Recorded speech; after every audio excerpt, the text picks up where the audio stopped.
거리에는 트리 장식이 나타나고 또 여러 가지 휘황찬란한 전구를 통해서 장식도 하고 또 거리마다 캐롤도 울려 퍼지고 있습니다.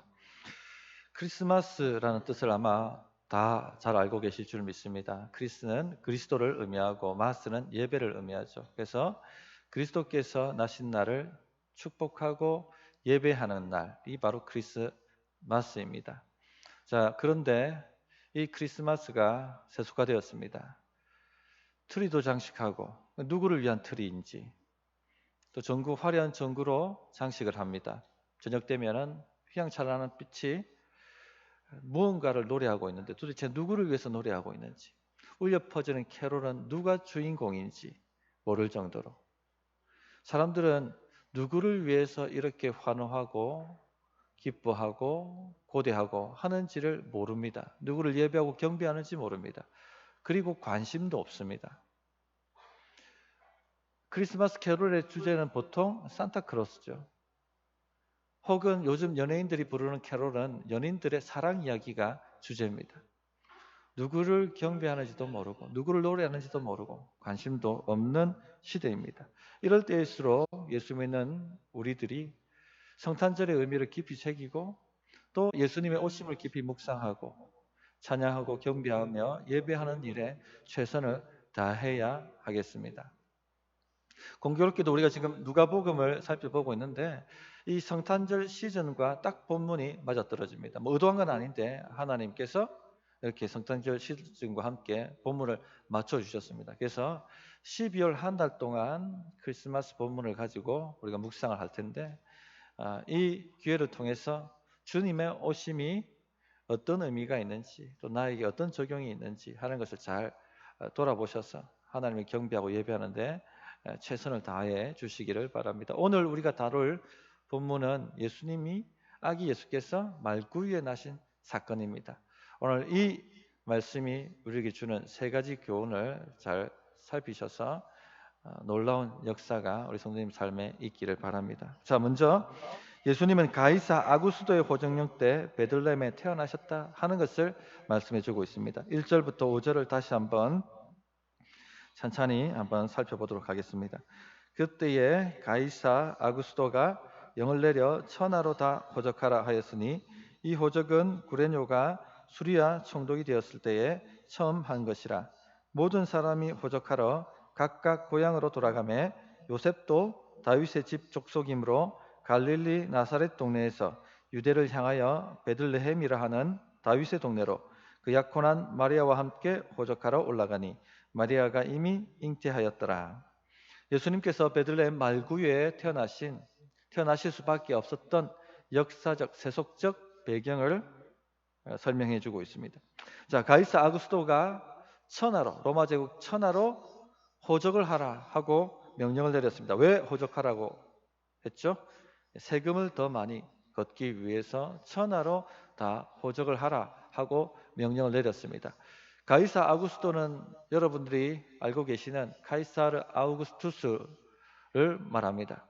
로마의 평화라는 태평 성대를 이룬 로마의 황제죠. 얼마나 대단한 사람이었는지 그가 죽고 난 이후에 로마는 그를 신으로 추앙합니다.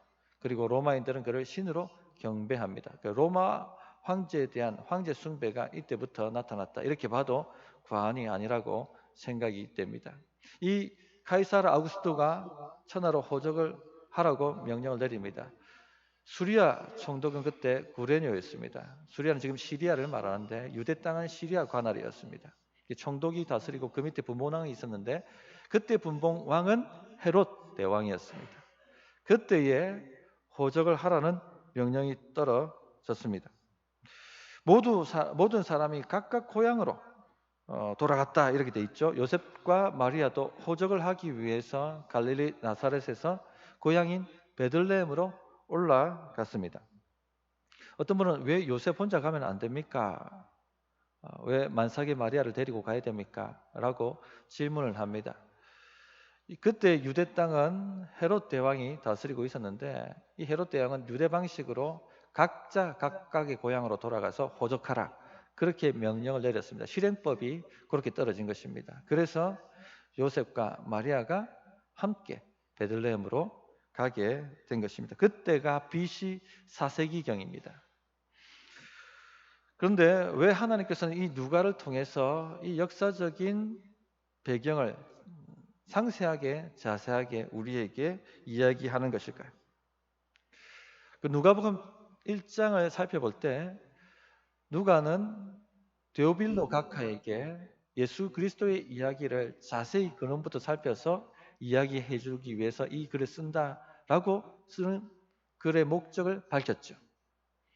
즉 예수님의 이야기는 지어낸 이야기도 아니고 전설도 아니고 우화도 아니고 바로 역사적 사실입니다 하는 것을 데오빌로에게 말하기 위해서 누가복음이 쓰여진 것입니다. 성도님들, 예수님의 이야기는 지어낸 이야기가 아닙니다. 역사적으로 일어난 이야기입니다. 예수님의 이야기는 전설도 아니고 우화도 아니고 그냥 꾸며진 이야기가 아니라 역사적 사실이라는 것을 우리가 분명히 알아야 하겠습니다. 오늘 우리 시대는요, 이 복음의 역사성이 더욱더 필요한 시대입니다. 보통 크리스마스를 생각하면 어린아이들은 누구를 떠올립니까? 산타크로스를 떠올립니다. 산타크로스는 전설이고 우화입니다. 꾸며낸 이야기입니다. 이 이야기와 크리스마스 이야기가 짬뽕이 되어서 예수님의 탄생 이야기도 우화처럼 전설처럼 저 호랑이 담배 피던 시절 이야기처럼 들려지고 마는 것이죠. 어떤 분도 그런 얘기를 합니다. 크리스마스 이야기가 뭐 역사적 사실이든 역사적 사실이지 않든 목사님 그게 뭐 그리 중요합니까? 이렇게 질문하시는 분도 있습니다. 예수님의 말구유에 태어나신 사건, 동정녀의 탄생, 동정녀 마리아에게서 나신 탄생, 또 동방박사들이 찾아온 이야기, 주변의 목자들이 천사의 인도를 받고 찾아온 이야기. 그 이야기가 역사적 사실이든 사실이지 않든 뭐 그리 중요합니까? 그냥 가난한 이웃을 돌아보고 외로운 사람들을 돌아보는, 그리고 위로가 되고 격려가 되는 따뜻한 이야기면 족하지 않습니까? 그렇게 말들을 합니다. 자신이 기독교인이라고 주장하시는 분들 가운데도 이렇게 이야기하시는 분들이 많이 있습니다. 하나님의 아들이 사람이 되셨다는 사실, 이 역사적 사건을 그렇게 믿음으로 깊이 생각하지 않는 분들이 많이 있습니다. 그냥 예수님도 여러 성인들 중에 한 분이지 않습니까? 이렇게 얘기합니다. 예수님의 말씀도 좋고 공자의 말씀도 좋고 두루두루 들어두면 인생에 유익하고 좋은 이야기입니다. 이렇게 여깁니다. 제가 한번 청년 때 청년회 회장이 기도회 인도하면서 이렇게 말했던 것을 이야기한 적이 있었죠. 많은 분들이 그렇게 생각합니다. 어떤 미국 목사님 설교에 보면 미국 크리스천 중에 반수가 49%니까 거의 반이죠. 반이 착하게 살면 천국 갈 수 있다. 이렇게 답을 한다고 합니다. 그래서 미국에는 지금 지옥이 있다 없다가 논쟁거리라고 합니다. 왜 그렇습니까? 하나님의 아들이 사람이 되셨다는 사실을 역사적으로 믿지 못하니까. 역사적으로 믿지 못해. 그냥 지어낸 따뜻한 이야기라고 생각하니까 착하게 살면 천국 간다. 그렇게 믿는다는 것입니다. 성도님들, 하나님의 아들이 사람이 되셨습니다. 하나님의 아들이 사람이 되셨다는 것이 역사적 사실이 아니라면, 역사적 사건이 아니었다면, 단지 우하고 지어낸 이야기였다면, 전설이었다면, 그냥 그저 가난한 사람에게 위로를 주고 외로운 사람, 소외된 사람에게 격려를 주는 따뜻한 이야기였다면 세상을 구원할 굿뉴스는 되지 않습니다. 사도 바울이 목숨을 걸고 핍박을 받아가며 복음은 모든 믿는 자에게 구원을 베푸시는 하나님의 능력이라고 말했던 그 이야기가 아닐 것입니다. 믿을 필요도 없는 이야기일 것입니다. 그냥 마음을 따뜻하게 만들어주는, 격려가 되는 그런 스토리로 되고 말았을 것입니다. 어떻게 생각하십니까, 성도님들? 그러나 예수님의 탄생 이야기가 역사적으로 일어난 역사적 사건이고 사실이라면 이 세상은 큰 위기 가운데 처해 있습니다. 죄로 말미암아 하나님의 진노와 심판을 받을 수밖에 없는 큰 위기에 처해 있게 되고, 그리고 그 결말은 영원한 지옥 형벌입니다. 이 죄 문제를 인간은 자신의 방법과 능력으로는 결코 해결할 수 없습니다. 착하게 산다고 해결되지 않습니다. 수많은 지식과 지혜를 쌓는다고 될 문제도 아니고, 기술이 발전한다고 될 문제도 아닙니다. 하나님의 구원이 필요합니다.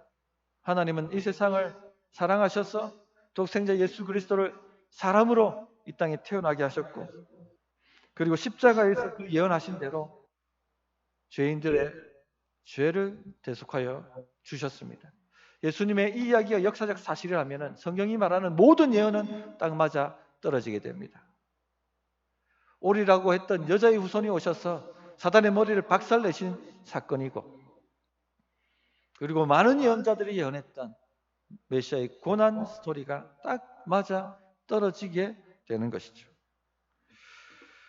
어떤 분들은요, 예수님을 왜 믿느냐고 물어보면 예수님은 따뜻한 분, 위로가 되시는 분이기, 좋으신 분이기 때문에 믿습니다, 이렇게 이야기를 합니다. 그러면 지금 죽어도 천국 가실 수 있겠습니까? 하고 다시 구체적으로 질문을 합니다.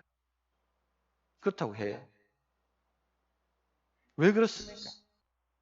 하면, 어려울 때 기도하면 예수님이 하얗신 옷을 입고 오셔서 따뜻하게 뒤에서 안아주신다는 거예요. 그래서 자신은 천국 갈 수 있다, 이렇게 생각합니다. 절대 그렇지 않습니다. 그런 스토리가 아닙니다. 예수님의 스토리는 임박한 진노에서 자신을 십자가에 내어 주심으로 우리를 구원하여 주시는 구원 스토리입니다.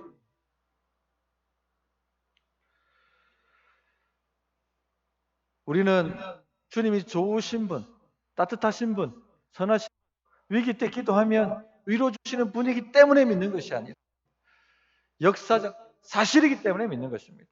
이것을 분명히 하셔야 돼요.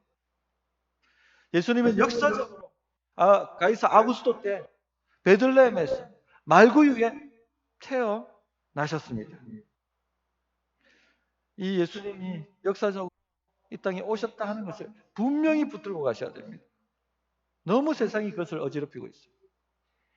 많은 믿는 자들 중에도 이것이 흔들리고 있습니다. 복음의 역사성은 우리 신앙의 뿌리입니다. 우리 신앙의 뿌리입니다. 이 신앙 선조들의 역사적 그 현장만 가도 우리 믿음이 점검되어지고 도전을 바로 세워집니다. 아이젠하우의 루터 하우스에 갔을 때 그 루터가 거닐던 거리와 그가 설교했던 설교단과 그 현장에만 가도 그가 살아 있었고, 그가 복음을 위해서 목숨을 걸었고, 그 이야기가 생생하게 저에게 다가오는 것을 경험했습니다. 그가 목숨 걸고 증거했던 이 복음이 건너와서 나에게 전달되었구나. 뿌리가 연결되는 거예요. 루터와 저가. 서울의 양화진에 갔을 때 선교사 묘지들로 한번 보시기 바랍니다. 이들이 구한말 한국 땅에 들어왔고 목숨을 걸고 이 복음을 증거했고, 그 복음이 흘러 나에게 들어왔구나. 그들의 신앙과 나의 신앙이 연결되어집니다. 뿌리가 생기는 거예요.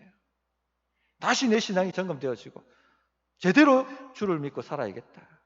하물며 예수님이 태어나시고 사시고 죽으시고 부활하신 이야기의 역사성을 내가 묵상한다면 얼마나 더 하겠습니까? 예수님은 가이사 아구스토의 호정령 때 베들레헴 말구유에서 태어나셨다 하는 것을 분명히 붙잡으시기를 다시 한번 당부를 드립니다.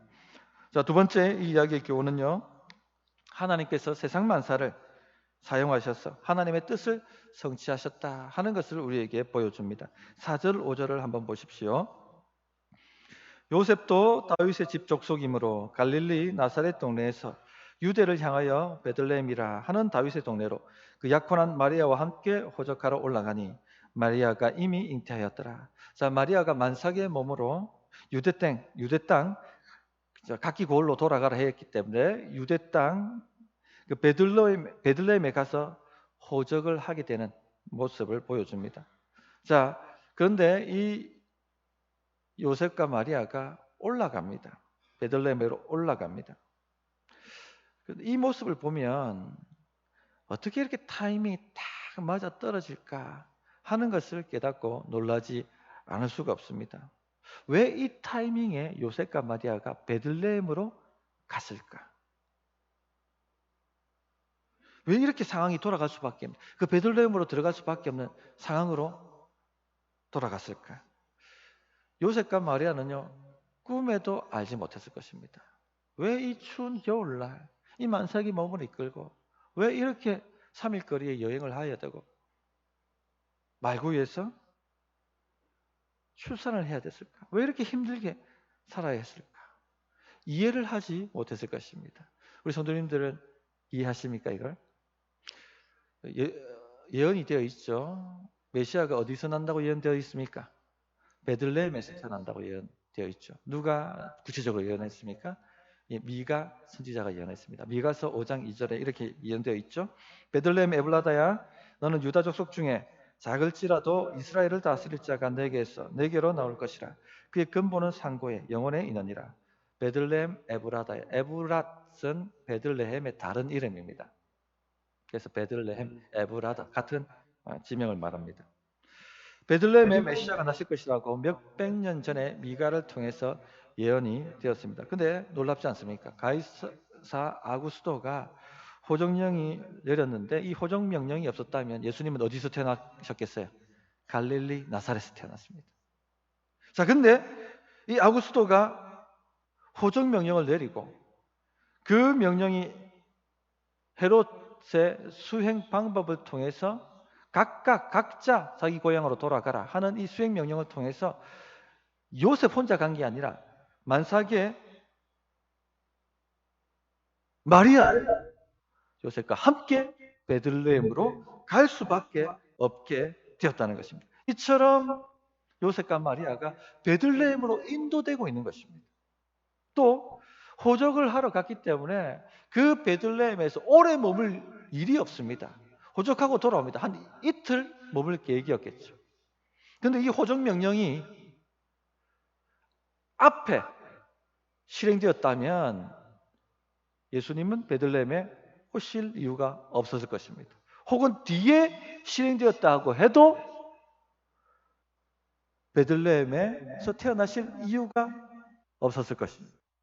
그런데 정확하게 이 타이밍을 맞추어서 베들레헴에서 탄생하시도록 모든 세상만 그렇게 움직여가고 있는 것을 우리가 볼 수 있습니다. 성도님들, 세상 만사 우연이 없습니다.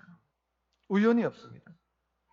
이 타이밍에 가이사 아구스토가 명령을 내린 것과 헤롯이 그렇게 수행했던 것, 모든 세상 만사 우연이 없고 하나님의 뜻을 이루어가고 있다 하는 하나님의 놀라운 주권과 하나님의 섭리를 보여주고 있는 것입니다. 인간을 구원하기 위해서 세밀하게 세상 만사를 지금 조율해 가시는 것을 보여주고 있는 것입니다.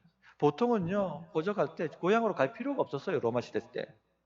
또 부부면 한 사람만 가서 호적 등록을 하면 됩니다. 그런데 이 헤롯 대왕이 각자 고향으로 돌아가라. 세상 만사에 우연이 없습니다. 세밀하게 하나님이 조정해 가시는 것이죠. 그러므로서 너희들 어떤 상황, 어떤 환경을 만날지라도 하나님께서 다스리고 계시다는 것을 믿고 맡기시기를 바랍니다. 하나님을 신뢰하고 인생을 걸고 맡기십시오. 우리는요, 우리 주변에 일어나는 일들을 다 이해하지 못합니다. 요셉과 마리아가 이해했겠습니까?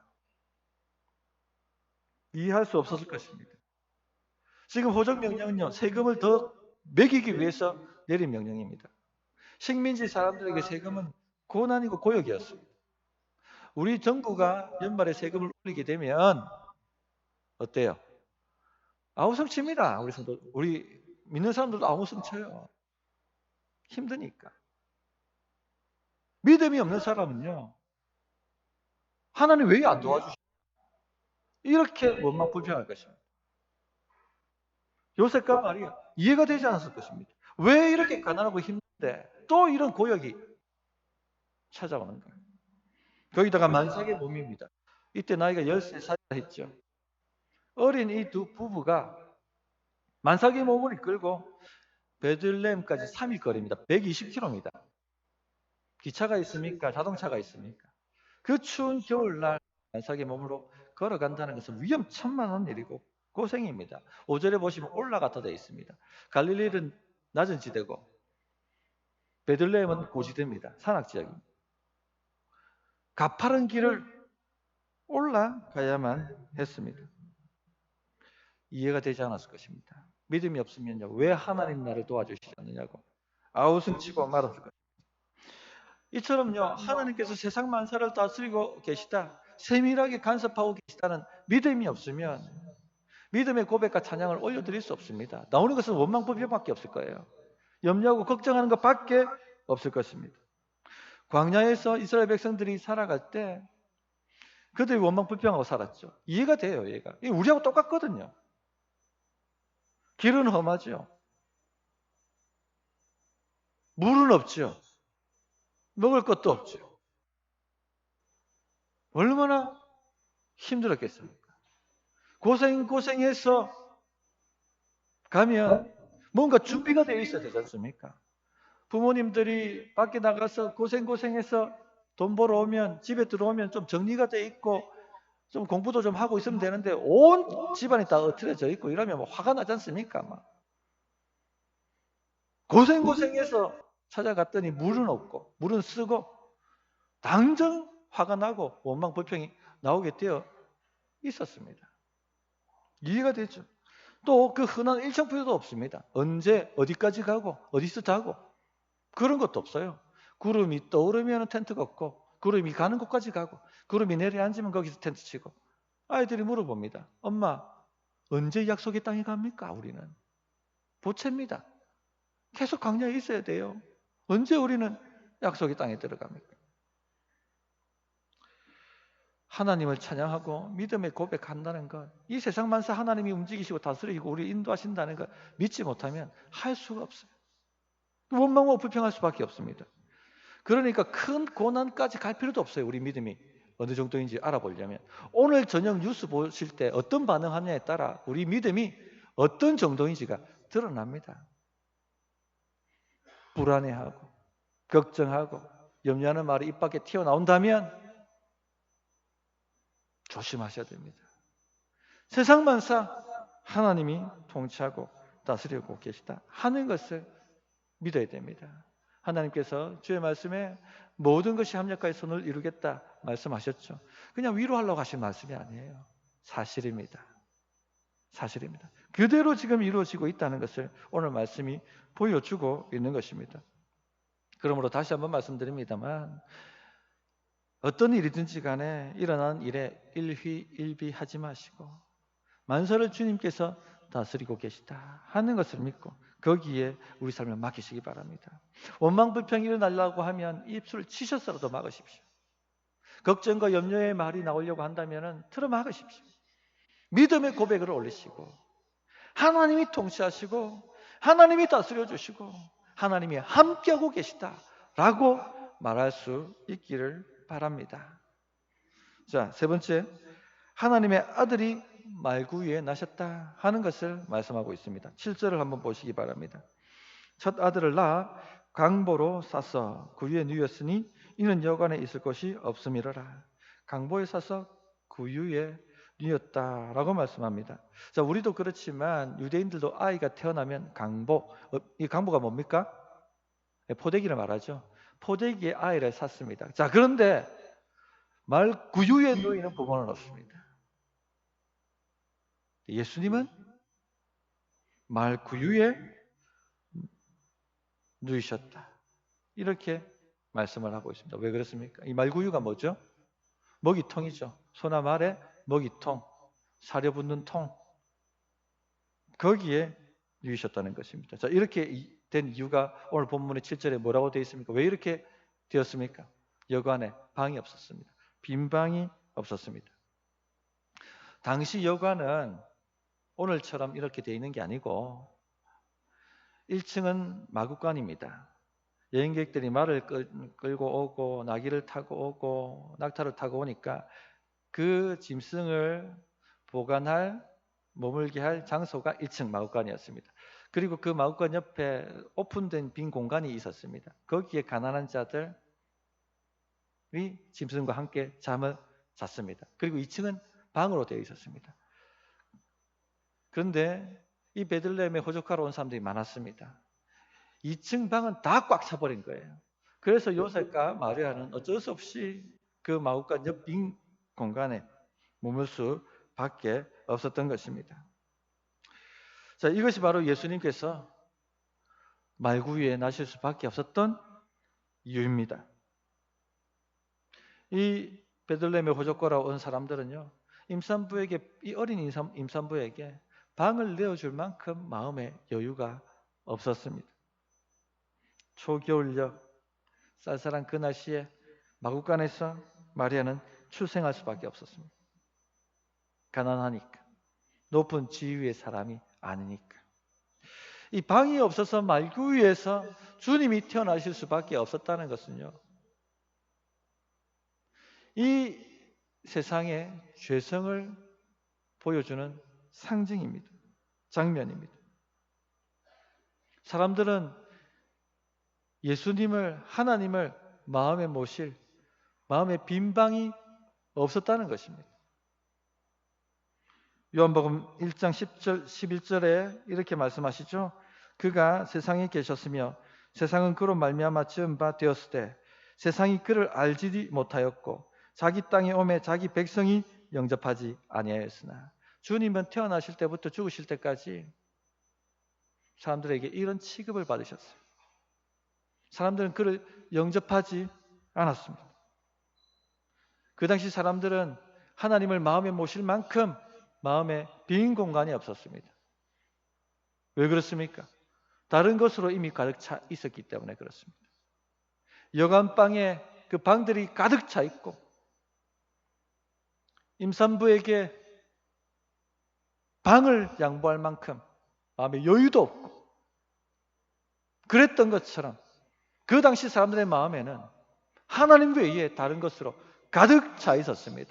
눈에 보이고 손에 잡히는 것, 그 우상 덩어리에 모두 마음이 뺏겨 있었고, 왜? 세상이 그렇게 돌아가는 것처럼 보이니까. 세상이 그렇게 돌아가고 또 그것을 붙잡으면 삶이 윤택하고 행복하고 구원을 줄 것처럼 보이니까. 자기 사랑으로 가득 차 있었어요. 자기밖에 모르고 하나님을 마음에 들일 만한 공간, 마음의 여유가 없었습니다. 만일 거기에 가이사 아구수도가 왔다면 어떻게 됐을까요? 난리가 났겠죠. 방 청소하고 말들 다 쫓아보내고. 보이는 힘이니까, 보이는 성도님들, 이 메시지는요, 지금 우리 마음은 무엇으로 가득 차 있는가를 질문합니다. 여기 계신 분들, 도대체 우리 마음 무엇으로 가득 차 있는지 질문해 보셔야 됩니다. 계시록에 보면 마지막 말세의 교회들에 대한 이야기가 나오죠. 라오디게아 교회 이야기를 잘 아실 것입니다. 덥지도 않고 차지도 않는 미지근한 신앙의 교회. 그들은 나는 부한 자라, 부자라, 부족함이 없다라고 자기 만족과 자기 사랑에 빠져 살았던 신앙인들이었습니다. 그런데 주님을 모실 만한 마음의 빈 공간이 없었습니다. 다른 것으로 가득 차 있었어요. 돈에 가득 차 있었고, 자기 부함에 가득 차 있고, 자기 자랑에 가득 차 있으니까. 근데 주님은 어디 계셨습니까? 문 밖에 계시고, 못하고 계셨습니까? 두드리고 계셨어요. 문을 열라고. 계속해서 문을 열라고. 왜죠? 사랑하시니까. 들어가셔서 그들과 함께 하시고 구원하셔야 되니까. 그렇게 두드리고 계셨습니다. 성도님들, 우리는 어떻습니까? 우리의 마음은 도대체 무엇으로 가득 차 있습니까? 왜 이렇게 분주합니까? 하나님의 말씀을 읽고 기도도 하지 못할 만큼 왜 마음의 여유가 없습니까? 잠시 멈춰서서 왜 나는 마음에 이렇게 빈 공간이 없는가 하고 돌아보시는 기회가 되셨으면 좋겠습니다. 강보로 싸서 구유에 누웠으니 이 베들레헴까지 3일 거리입니다. 만삭의 임산부가 여행을 했고 걸어서든 나귀를 탔든지 굉장히 위험한 여행이었고, 그리고 우리가 보통 출산하면 그래도 가장 정결하고 청결한데 출산을 하지 않습니까? 짐승의 똥이 떨어지고 냄새가 나는 그 마구간 말구유의 강보에 쌓여서 누이셨습니다. 제가 요셉이라고 한다면 굉장히 마음이 불편했을 것입니다. 왜 하나님 구주가 나신다 하는데 왜 하나님 이렇습니까? 하고 어쩌면 저라면 막 불평이 나왔을 것 같아요. 왜 주님이 이렇게 천하고 낮은 이 비참한 상태로 이 강보에 쌓여서 구유에 오시는 방식으로 오셔야만 했습니까? 질문이 생기죠. 왜 그런 것 같습니까? 12절에 이 구유에 누인 아기를 표적이라고 말씀하셨습니다. 예수님은 완전히 자신을 낮추시는 방식으로 이 땅에 오셨다 하는 것입니다. 신육만 내신 것이 아니라 실제로 우리와 같은 비천한 처지로 그렇게 내려오신 것입니다. 우리 제 모든 더러운 오물을 맡고 그 오물을 짊어지기 위하여 실제로 비천하게 되신 것입니다. 그래서 빌립보서 2장 6절부터 7절에 8절에 이렇게 말씀하시죠. 그는 근본 하나님의 본체시나 하나님과 동등됨을 취할 것으로 여기지 아니하시고 오히려 자기를 비워 종의 형체를 가지사 사람들과 같이 되셨고 사람의 모양으로 나타나사 자기를 낮추시고 죽기까지 복종하셨으니 곧 십자가에 죽으심이라. 대접받으러 오신 것이 아니고 섬김받으러 오신 것이 아니고 섬기려 하고 자신의 몸을 대속물로 주시려고 오신 것입니다. 아무도 알아주지 않고 아무도 영접하지도 않는 곳에, 그래서 말구유에 나실 수밖에 없는 그곳에 주님이 오신 것입니다. 왜요? 그렇습니까? 사랑하시니까. 함께 하시고 구원하시기 위해서 말구유도 마다하지 않고 오신 것입니다.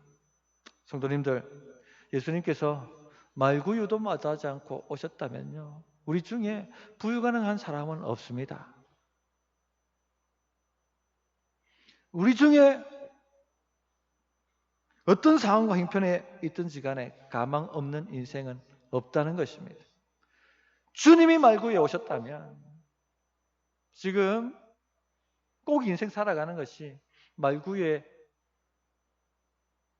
있는 것 같이 그렇게 느껴진다 할지라도 우리의 말구유 같은 인생, 말구유 같은 삶도 소망이 있다는 것입니다. 주님이 거기까지 마다하지 않고 내려오셨기 때문입니다. 그러므로 믿음의 고백을 하십시오.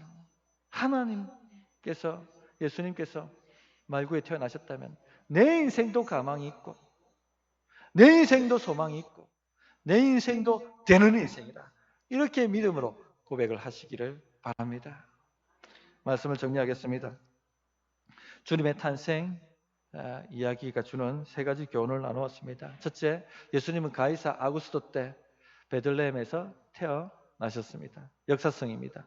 확실하게 붙잡으시기를 바라고, 둘째, 하나님께서 세상 만사를 다스리셔서 하나님의 뜻을 이루어 가신다. 세밀하게 주의 백성의 구원을 위하여 움직이고 계시다 하는 것을 믿으시고, 일어나는 일 다 이해 못한다 할지라도 일배하지 마시고 주님께 믿음으로 맡기시기를 바랍니다. 셋째, 예수님은 말구유에 태어나셨습니다. 말구유 같은 내 인생이라 할지라도 소망 있고 되게 되어 있다 하는 것 믿음으로 붙잡으시기를 바랍니다. 어떻게 응답해야 될지 1분간 기도하도록 하겠습니다.